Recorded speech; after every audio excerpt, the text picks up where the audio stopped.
Some of us are in our 40s. You know? Go for it. Go. We're a little older. Yeah, right. Go for it. Go ahead. Obviously, a really big game, 8 in a row. How important was it to pull off such a tough win? No, I mean, this is a good team. We knew that it was a sold-out crowd. We were going to get their best shot. I mean, Quinn Post, that's a big boy. Their big man, the other big man, 6'8". I mean, they're a big team. We knew we had to rebound and just be tougher than them.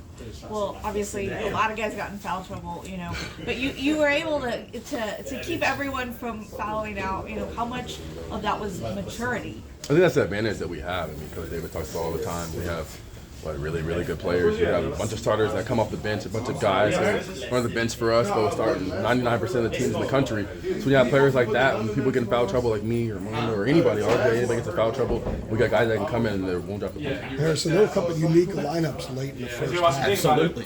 I don't think we've seen Zayden and James together in court, except maybe in one opportunity.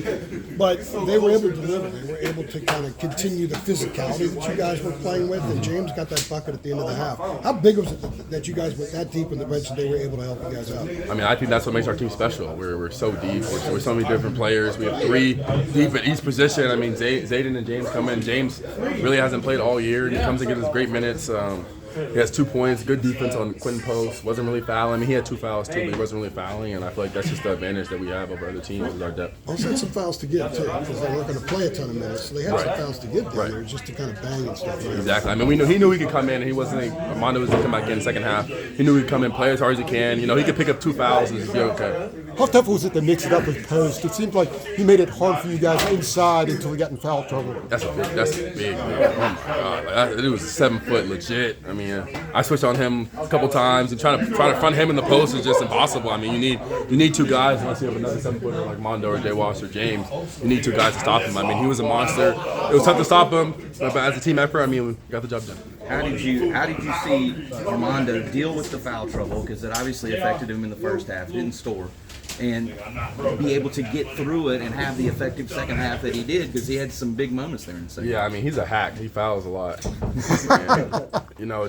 he's always stays locked in for the second half. I mean, he's a beast, double machine, best rebounder in history. But he stays locked in. He's telling us to keep it up, telling us to keep going, telling us to keep going.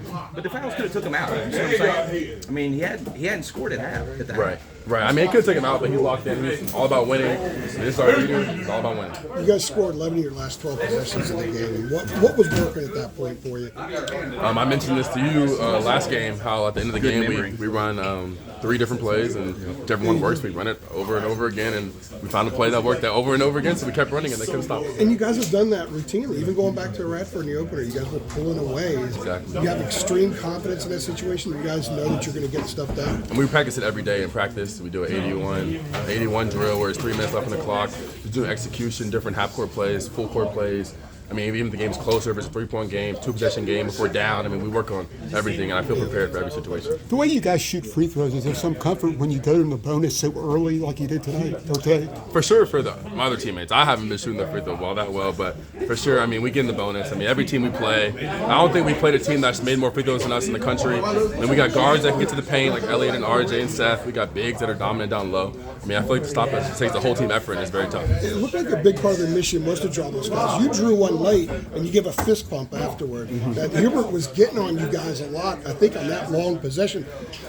That obviously was part of the mission. Get to the line, get them in foul trouble. And when the team gets in foul trouble, they probably get a little skittish, too. I mean, exactly. In a game like that where it's ugly, where they're at the foul line a lot, we're not playing our fast pace. I mean, we're not having the quantity of possessions that we have. We know that for them to get the foul line, we'll get the foul line, too. I know I had a small defender on me. We've been working on the move. I always get to that little right hook. Sorry. And then every time I work on the move with Marcus Page the last few days to get to the right hook, pump fake. The guy usually jumps. So the guy jumped, got the foul, got to the line, made 2 free throws. I guess the feeling like. Go ahead. The streak here where you won by double digits, is that